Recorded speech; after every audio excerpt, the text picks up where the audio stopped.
प्रथम विश्व युद्ध एक ऐसा युद्ध जो 1914 में कई सारे देशों के बीच हुआ था और ये जंग इतनी भयानक और खौफनाक थी कि इसने पूरी दुनिया को झंझोड़ कर रख दिया था।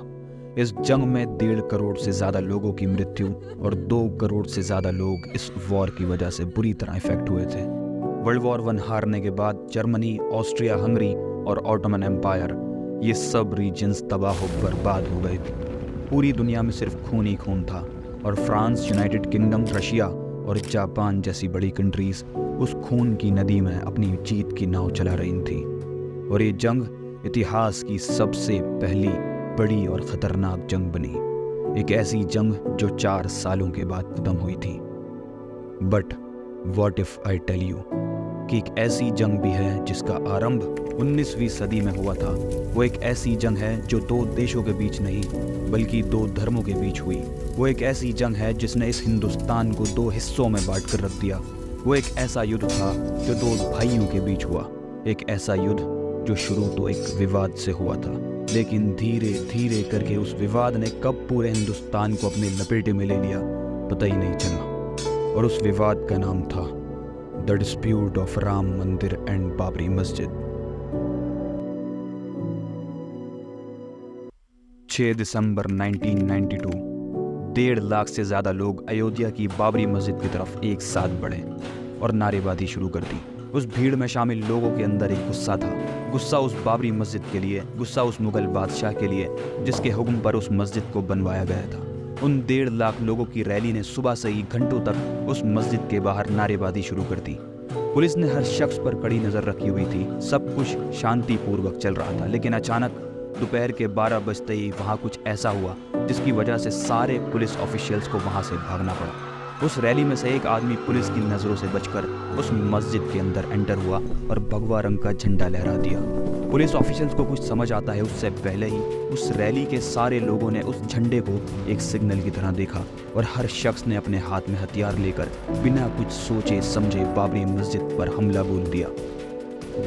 और उस बादशाही बाबरी मस्जिद को कुछ ही घंटों के अंदर शहीद कर दिया गया। और उन हज़ारों लोगों को लगा कि ये उनकी जीत है, लेकिन उन मासूम और बेकसूर लोगों को क्या पता था कि उनको सिर्फ एक मोहरे की तरह इस्तेमाल किया गया है और उन्हें एक बहुत बड़े गंदे खेल में घसीटा गया है। ये दिन हिंदुस्तान के इतिहास का सबसे मनहूस दिन था, इसलिए नहीं क्योंकि उस मस्जिद को शहीद कर दिया गया, बल्कि इसलिए कि इस हिंदुस्तान को 2 हिस्सों में तकसीम कर दिया गया, हिंदू और मुस्लिम। इस बाबरी मस्जिद की कहानी सुनकर आपको लगेगा कि ये लड़ाई धर्म के नाम पर लड़ी गई थी, जिसमें एक धर्म की जीत हुई और दूसरे धर्म की हार। लेकिन असल में यह हार उन दोनों ही धर्मों की थी जो इसमें शामिल थे। ये कहानी जितनी सीधी लगती है उतनी बिल्कुल नहीं है। वो लड़ाई जिसे धर्म की लड़ाई बना दिया गया वो असल में किसी धर्म की लड़ाई नहीं बल्कि राजनीतिक लड़ाई थी, जिसे धर्म का नाम देकर लड़ा गया। आज मैं उस कहानी का असल पहलू आपके सामने लाने वाला हूँ। इस पूरी कहानी का पर्दाफाश करने के लिए मुझे आप सबका साथ चाहिए। चाहे आप किसी भी धर्म से हों, किसी भी जाति से हों, आपको अपने दिल को मजबूत करके मेरे साथ इस कहानी का पर्दाफाश करना होगा और इस कहानी के पीछे छुपे सच को सामने लाना होगा। और अगर आप सब तैयार हैं तो let's start this from the beginning. साल 1528 ये वो साल था जब मुगल कमांडर मीर बकी ने एक मस्जिद तामीर करवाई और उस मस्जिद का नाम मुगल बादशाह बाबर के नाम पर रखा गया, बाबरी मस्जिद। उस मस्जिद में मुस्लिम्स अपनी इबादत करते थे और मस्जिद के बाहर हिंदू एक चबूतरे पर अपने भगवान को पूजते थे। और सदियों तक मुस्लिम्स और हिंदू दोनों धर्मों के लोगों ने इस जगह पर अपने खुदा और भगवान की इबादत की। ये वो वक्त था जब किसी भी शख्स के दिल में किसी दूसरे धर्म के लिए कोई कड़वाहट नहीं थी। हर इंसान एक दूसरे के धर्म की इज्जत करता था और ये सब बड़े लंबे अरसे तक चलता रहा। सब कुछ बहुत अच्छा चल रहा था, लेकिन अचानक साल 1822 में एक चिंगारी ने जन्म लिया। एक ऐसी चिंगारी जो आगे चलकर एक दहकती हुई आग बनने वाली थी। साल 1822 में फैज़ाबाद कोर्ट के एक ऑफिशियल ने क्लेम किया कि बाबरी मस्जिद को बनवाने के लिए एक मंदिर को तोड़ा गया था, एक ऐसा मंदिर जो भगवान राम के नाम पर था। 1822 के बाद कई लोगों ने उस चिंगारी को हवा देने की कोशिश की, लेकिन उस चिंगारी को आग की शक्ल 19वीं सदी में मिली जब निर्मोही अखाड़ा इस लड़ाई में शामिल हुआ। निर्मोही अखाड़ा एक ऐसी ऑर्गेनाइजेशन थी जिसके अंडर हिंदुस्तान के काफ़ी सारे मंदिर आते थे। निर्मोही अखाड़ा जैसे ही इस लड़ाई में शामिल हुआ, उसके चलते 1855 में बाबरी मस्जिद की जगह पर पहली बार दंगे हुए। और क्योंकि उस वक्त हिंदुस्तान में ब्रिटिशर्स की हुकूमत थी, तो उन दंगों को रोकने के लिए ब्रिटिशर्स ने मस्जिद का हिस्सा और बाहर का चबूतरा जहां हिंदू पूजा करते थे उसे अलग अलग कर दिया गया और उन दोनों के बीच एक रेलिंग लगा दी गई। लेकिन इसके बावजूद भी ये लड़ाई चलती रही और इस लड़ाई ने एक दहकती हुई आग की शक्ल साल 1949 में ली। ये वो साल था जब हिंदू महासभा के कुछ लोगों ने बाबरी मस्जिद के अंदर राम की मूर्तियां रख दी और कहने लगे कि मस्जिद में राम जी प्रकट हुए हैं, जिसके चलते मुस्लिम लोगों का गुस्सा और भी ज्यादा बढ़ गया और इन दोनों ही पार्टीज ने उस जमीन को क्लेम करने के लिए केस फाइल किए और उसी साल पहली बार बाबरी मस्जिद के गेट्स को लॉक कर दिया गया। सितंबर 1980 में विश्व हिंदू परिषद और आरएसएस ने बाबरी मस्जिद की जगह पर राम मंदिर बनवाने के लिए एक अभियान शुरू किया और इस अभियान में भारतीय जनता पार्टी भी उनके साथ थी। इसी दौरान एक डिस्ट्रिक्ट कोर्ट के जज ने हिंदुओं के हक में फैसला किया और कहा कि गेट को दोबारा से खोला जाए और हिंदुओं को वहां पूजा करने की अनुमति भी थी। असल में ये फैसला कांग्रेस के राजीव गांधी की वजह से किया गया था ताकि हिंदुओं का सपोर्ट उन्हें और उनकी पार्टी को दोबारा से मिल सके। लेकिन इस फैसले के बावजूद भी कांग्रेस को 1989 के जनरल इलेक्शंस में हार का सामना करना पड़ा और उस इलेक्शन के बाद बीजेपी पार्लियामेंट में और भी ज्यादा मजबूत हो गई। जहां पहले बीजेपी के सिर्फ 2 मेंबर्स पार्लियामेंट में थे, वहां अब 88 मेंबर्स हो चुके थे, जिसके चलते बीजेपी ने वीपी सिंह की गवर्नमेंट के साथ अलायंस बनाया और उन्हें सपोर्ट किया। सितंबर 1990 में लाल कृष्ण आडवाणी ने एक रथ यात्रा शुरू की जो नॉर्थ इंडिया से अयोध्या की तरफ जाने वाली थी और उस रथ यात्रा का सिर्फ एक ही मकसद था, राम मंदिर का इस्तेमाल करके हिंदुओं को मुसलमानों के खिलाफ भड़काना और हिंदू वोट्स हासिल करना। इससे पहले कि आडवाणी अयोध्या पहुंचते बिहार गवर्नमेंट ने उन्हें गिरफ्तार कर लिया, लेकिन इसके बावजूद भी संघ परिवार के सपोर्टर्स ने अयोध्या पहुंचकर बाबरी मस्जिद पर अटैक करने की कोशिश की, जिसकी वजह से वहां काफी भगदड़ मच गई और काफी लोगों की जानें भी गईं। उस संघ परिवार में political party Bharatiya Janata party, religious organisation विश्व हिंदू परिषद और रिलीजियस ऑर्गेनाइजेशन बजरंग दल के लोग भी शामिल थे। उन दंगों के चलते बीजेपी ने अपना सपोर्ट वापस लेकर वीपी सिंह की सरकार गिरा दी, जिसकी वजह से दोबारा इलेक्शन हुए और बीजेपी पार्लियामेंट में और भी ज्यादा मजबूत हो गई और उत्तर प्रदेश असेंबली में मेजॉरिटी वोट्स बीजेपी के पास आए। फिर आता है 6 दिसंबर 1992 का दिन। इस ऐतिहासिक दिन आरएसएस ग्रुप बाबरी मस्जिद के बाहर एक रैली ऑर्गेनाइज कराता है और इस रैली में 1.5 लाख विश्व हिंदू परिषद और बीजेपी कार सेवक शामिल थे। इस रैली में काफी सारे बीजेपी लीडर्स अपना भाषण देते हैं, जिसमें लाल कृष्ण आडवाणी, मुरली मनोहर जोशी और उमा भारती जैसे लोग शामिल थे। इस रैली के शुरू होते ही लोगों का गुस्सा लगातार बढ़ता रहा और उन सारे लोगों ने जमकर नारेबाजी की, लेकिन किसी भी तरीके के हमले को रोकने के लिए वहां लगभग 28,000 पुलिस ऑफिशियल्स भी मौजूद थे। तभी अचानक दोपहर के 12 बजते ही एक आदमी ने बाबरी मस्जिद पर भगवा झंडा लहराया और उस रैली के सारे लोगों ने अपने हाथ में कुल्हाड़ी, हथौड़े और हर तरीके के हथियार से बाबरी मस्जिद पर हमला कर दिया और कुछ ही घंटों में वो बादशाही मस्जिद शहीद हो गई और सिर्फ एक मलबे का ढेर बनकर रह गई। बाबरी मस्जिद के शहीद होते ही पूरे देश में दंगे होना शुरू हुए। काफी महीनों तक हिंदू और मुस्लिम दोनों ही धर्मों के लोगों ने एक दूसरे पर हमले किए, एक दूसरे के घर जला दिए, दुकानें लूटी गईं और यहाँ तक कि उस दौरान काफी सारे मंदिर तोड़े गए और मस्जिदों को भी शहीद किया गया। और वो दंगे सिर्फ अयोध्या तक ही सीमित नहीं थे, बल्कि पूरे हिंदुस्तान में हो रहे थे और खासकर हिंदुस्तान के बड़े शहर जैसे कि मुंबई, सूरत, अहमदाबाद, कानपुर, दिल्ली और भोपाल, इन सब शहरों में काफ़ी खून खराबा हुआ, काफ़ी जान और माल का नुकसान हुआ। उस वक्त लगभग 2000 से ज़्यादा लोगों की जान गई, जिसमें ज़्यादातर मुस्लिम लोग शामिल थे। और इन दंगों की आड़ में कई ऑर्गेनाइजेशंस ने इसका फ़ायदा उठाया और इस आग को और ज़्यादा हवा दी। मुंबई रॉयट्स, 1993 मुंबई बॉम्बिंग्स, एक के बाद एक हमले होते रहे। पूरा देश आग में झुलस रहा था, बच्चे, बूढ़े, जवान, हर कोई उस आग में जल रहा था। सिर्फ हिंदुस्तान ही नहीं बल्कि बाबरी मस्जिद की शहादत की खबर धीरे धीरे करके पूरी दुनिया में फैलने लगी। पूरी दुनिया के मुस्लिम्स गुस्से से भर गए। काफ़ी सारी कंट्रीज में इस हादसे के खिलाफ प्रोटेस्ट स्टार्ट हो गए। धीरे धीरे करके उन प्रोटेस्ट ने दंगों की शक्ल लेना शुरू कर दी।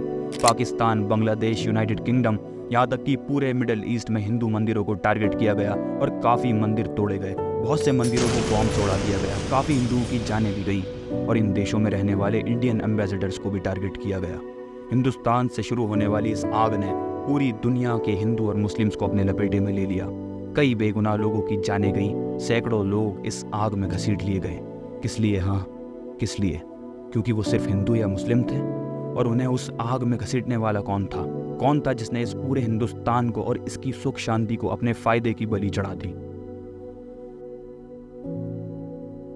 जिस दिन बाबरी मस्जिद को शहीद किया गया उसके 10 दिन बाद होम मिनिस्ट्री ने एक इंक्वायरी बैठाई जिसका नाम लिबरन कमीशन था, जिसके हेड रिटायर्ड हाई कोर्ट जज मनमोहन सिंह लिबरन थे।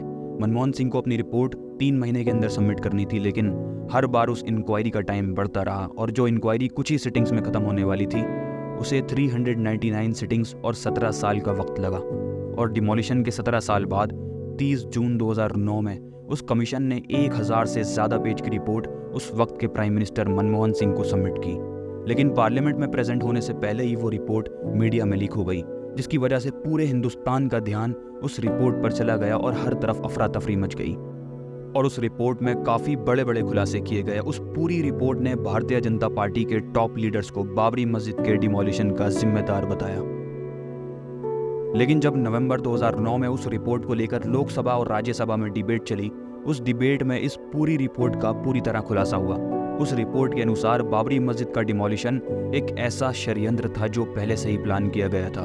उस रिपोर्ट ने 68 लोगों को दोषी ठहराया, जिसमें LK आडवाणी, मुरली मनोहर जोशी, अटल बिहारी वाजपेयी और यहाँ तक कि उस वक्त उत्तर प्रदेश के चीफ मिनिस्टर रहने वाले कल्याण सिंह भी उसमें शामिल थे।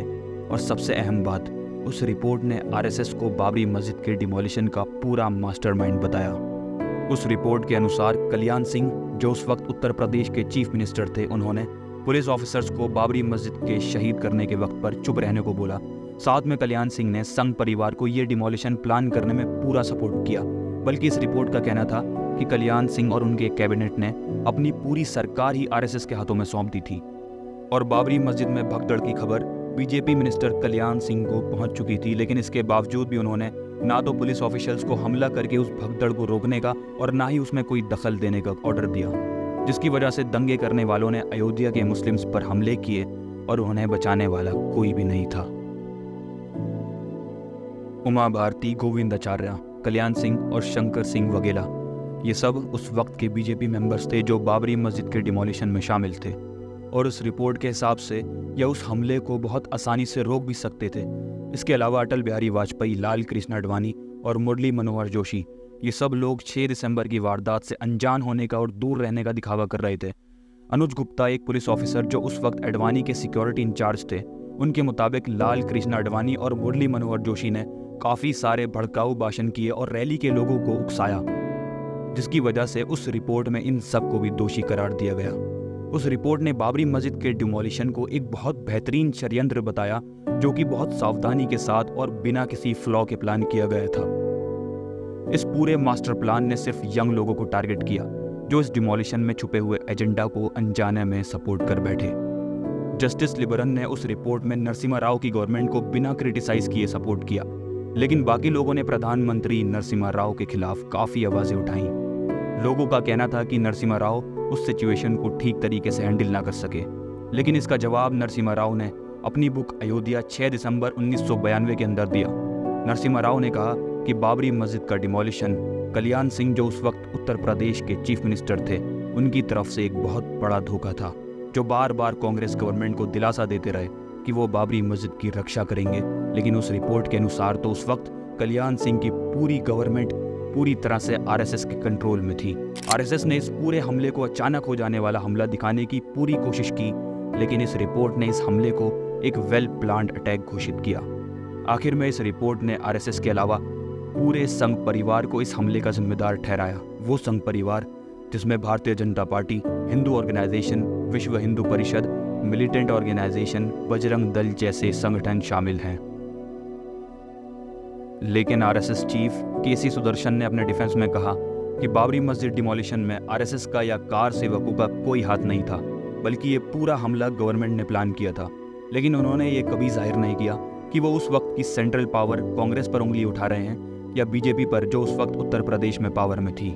उनका ये भी कहना था कि जब लोग बाबरी मस्जिद के गुंबद पर चढ़े और उसे हथौड़ों और बाकी हथियारों से शहीद करने में नाकाम रहे, तब वहां पर मौजूद आर्मी फोर्सेस ने उनकी मदद करते हुए मस्जिद की दीवारों को बॉम्ब्स और एक्सप्लोजिव्स का इस्तेमाल करके डैमेज किया, जिसकी वजह से मस्जिद डिमोलिश हुई। RSS चीफ KC सुदर्शन ने एक और बहुत बड़ा खुलासा किया। उन्होंने बताया कि इस पूरे षड्यंत्र में महाराष्ट्र के एक बहुत पावरफुल कांग्रेस लीडर भी शामिल थे और बाबरी मस्जिद डिमोलिशन का पूरा षड्यंत्र नरसिम्हा राव, जो उस वक्त के प्रधानमंत्री थे, उनकी सरकार गिराने के लिए प्लान किया गया था। लेकिन वो महाराष्ट्र के कांग्रेस लीडर कौन थे, ये आज तक कोई नहीं जानता। 2005 में former Indian intelligence officer Maloy Krishna Dhar ने अपनी बुक ओपन सीक्रेट्स में बताया कि बाबरी मस्जिद के डिमोलिशन की प्लानिंग 10 महीने पहले से ही चल रही थी और उसमें आरएसएस, बीजेपी और विश्व हिंदू परिषद जैसी ऑर्गेनाइजेशंस के हिंदू एक्सट्रीमिस्ट लीडर्स शामिल थे। उन सब लीडर्स ने फरवरी 1992 में बाबरी मस्जिद को डिमोलिश करने का ब्लूप्रिंट तैयार किया था। उसके अलावा उन्होंने अपनी बुक में एक और बहुत बड़ा खुलासा किया। उन्होंने बताया 6 दिसंबर को वो जर्नलिस्ट बन के भीड़ में शामिल हो गए थे। तब उन्होंने देखा कि आरएसएस के अलावा शिवसेना के लोग भी बाबरी मस्जिद के डिमोलिशन में शामिल थे और इसके सबूत उनके पास तस्वीरों के रूप में मौजूद थे। इतने सारे आरोप लगने के बाद भी 2014 में बीजेपी ने जनरल इलेक्शंस में जीत हासिल की और वो षड्यंत्र जो हम हिंदुस्तानियों में फूट डालने के लिए सालों पहले बनाया गया था, वो षड्यंत्र कामयाब रहा। लेकिन 2017 में सीबीआई कोर्ट ने अडवाणी, मुरली मनोहर जोशी, उमा भारती, विनय कटियार और कई सारे बीजेपी लीडर्स पर क्रिमिनल कॉन्स्पिरेसी चार्जेस लगाए। लेकिन 30 सितंबर 2020 को उन सब 32 आरोपियों को बाइज्जत बरी कर दिया गया। स्पेशल कोर्ट जज सुरेंद्र कुमार यादव ने यह भी कहा कि द डिमोलिशन ऑफ बाबरी मस्जिद वॉज नॉट प्री प्लान्ड। इस फैसले से कुछ लोग खुश थे तो कुछ लोगों का कहना था कि that judgment was biased because BJP is in power. वो जजमेंट बायस्ड था या नहीं ये तो कोई नहीं जान सकता, बट अब इतना ज़रूर पता लग चुका है कि बाबरी मस्जिद का डिमोलिशन कोई अचानक हो जाने वाला हादसा बिल्कुल नहीं था। लेकिन इस हमले को प्लान करने वाले अब तक इस देश की खुली हवा में सांस ले रहे हैं। और उन 2000 लोगों का क्या? हाँ, वो 2000 लोग जो बिना मतलब मारे गए, जो डिमोलिशन के बाद होने वाले दंगों में मारे गए। कौन था उनकी मौत का जिम्मेदार? कौन था उन बेकसूर लोगों की बलि चढ़ाने वाला, उन लोगों को अपने फायदे के लिए मरवाने वाला? उन लोगों का कातिल ना तो कोई हिंदू था ना कोई मुसलमान। उन 2000 लोगों की मौत के पीछे वो लोग थे जो किसी धर्म या जात से नहीं, बल्कि वो सारे गद्दार, वो तो हिंदुस्तानी कहलाने के लायक भी नहीं। वो हैं इस देश के खुदगर्ज पॉलिटिशियंस। साल 1918 ये वो साल था जब यूनाइटेड किंगडम के साथ साथ एलाइड पावर्स की सारी कंट्रीज ने वर्ल्ड वॉर 1 जीत ली थी और सेंट्रल पावर्स को तबाह बर्बाद कर दिया था। लेकिन वर्ल्ड वॉर जीतने के बावजूद भी जीतने वाली कंट्रीज की हालत काफ़ी ख़राब थी। इतनी बड़ी जंग लड़ने के बाद वो सारी कंट्रीज काफ़ी कमज़ोर हो गई थी। यहाँ तक कि यूनाइटेड किंगडम, जो वर्ल्ड वॉर 1 से पहले दुनिया की सुपर पावर समझा जाता था, वो भी अपनी ताकत खो चुका था। लेकिन एक ऐसी कंट्री थी जिसने वर्ल्ड वॉर 1 में हिस्सा लिए बिना एलाइड पावर्स को खाना, हथियार और काफ़ी सारा ज़रूरी सामान सप्लाई किया और अपनी इकॉनमी को काफ़ी मजबूत बनाया। उस कंट्री का नाम था यूनाइटेड स्टेट्स। जो विश्व युद्ध 1914 में शुरू हुआ था, यूनाइटेड स्टेट्स ने उस वॉर में हर तरीके का ज़रूरी सामान सप्लाई करके अपनी जीडीपी को काफ़ी ग्रो किया और लास्ट में साल 1917 में वर्ल्ड वॉर में शामिल हुआ। 1918 में जब वर्ल्ड वॉर ख़त्म हुई और सारे एलाइड पावर्स जीतने के बाद भी अपनी ताकत खो चुके थे, तब यूनाइटेड स्टेट्स ने उन कंट्रीज़ को लोन्स दिए और हर तरीके से उनकी मदद की ताकि वो अपनी इकॉनमीज़ को बचा सकें और यूनाइटेड स्टेट्स दुनिया की नई सुपर पावर के रूप में सामने आया। ऐसा ही कुछ हिंदुस्तान में भी हुआ था। 6 दिसंबर 1992 को हिंदुओं की मुसलमानों पर जीत हुई और मुसलमानों की बाबरी मस्जिद को शहीद कर दिया गया। लेकिन लड़ाई में जीत किसी की भी हो, फ़ायदा उसी का होता है जो इस आग को भड़काता है। सदियों से जिस जगह पर हिंदू और मुस्लिम साथ में अपने खुदा की इबादत करते थे, अपने भगवान को पूजते थे, उसी जगह को मुद्दा बनाकर कुछ नीच नेताओं ने हिंदू और मुसलमान के बीच आग लगाई। ऐसी आग जिसने पूरे हिंदुस्तान को अपने लपेटे में ले लिया और सैकड़ों लोगों को जलाकर राख कर दिया। और उन गद्दारों ने, उन नीच नेताओं ने अपने घरों को उस आग से रोशन किया। और आज इतने सालों बाद तक भी ये हिंदुस्तान 2 हिस्सों में बंट कर रह गया। और वो लड़ाई जो उन नेताओं ने शुरू की थी, वो जंग जिसका उन पॉलिटिशियंस ने इस्तेमाल किया, वो जंग 6 दिसंबर 1992 के बाद भी जारी रही, लेकिन सिर्फ 9 नवंबर 2019 तक। 9 नवंबर ये वही दिन था जब सुप्रीम कोर्ट ने अपना फैसला हिंदुओं के पक्ष में दिया और बाबरी मस्जिद की जगह पर राम मंदिर बनाने की अनुमति दे दी और मुस्लिम्स को इससे 2 गुना बड़ी जगह दी ताकि वहाँ पर मस्जिद बना सकें। सुप्रीम कोर्ट ने यह फैसला देकर सालों पुरानी लड़ाई को ख़त्म तो कर दिया, लेकिन वो गलीज और नीच नेता जिन्होंने इस लड़ाई की शुरुआत की थी, उनका उद्देश्य पूरा हो गया, इस देश को 2 हिस्सों में बांटने का, हिंदू और मुस्लिम। 22 जनवरी 2024 ये वो दिन था जब राम मंदिर का उद्घाटन हुआ। ये एक बहुत बड़ा और ऐतिहासिक दिन था, सिर्फ हिंदुओं के लिए ही नहीं बल्कि हर धर्म के लिए, बल्कि हर हिंदुस्तानी के लिए। वो हर हिंदुस्तानी जो इस देश से मोहब्बत करता है, उसके लिए राम मंदिर सिर्फ एक मॉन्यूमेंट या मंदिर नहीं बल्कि इस देश की पहचान है। और उस विशाल राम मंदिर के बनने पर सिर्फ हिंदू ही नहीं बल्कि हर मुसलमान भी दिल से खुश है। हर हिंदुस्तानी खुशी से झूम उठा है और हिंदू धर्म को दिल से शुभकामनाएं भेजता है। हिंदुस्तान एक ऐसा देश जो हर तरीके का हमला बर्दाश्त कर सकता है, लेकिन अगर कोई हिंदुस्तान की यूनिटी पर, उसकी एकता पर हमला करता है तो वो वार किसी एक को नहीं बल्कि पूरे हिंदुस्तान को भुगतना पड़ता है। This is the end of this century long bloody journey.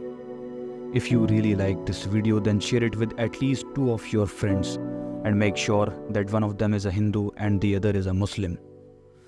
Jai Hind.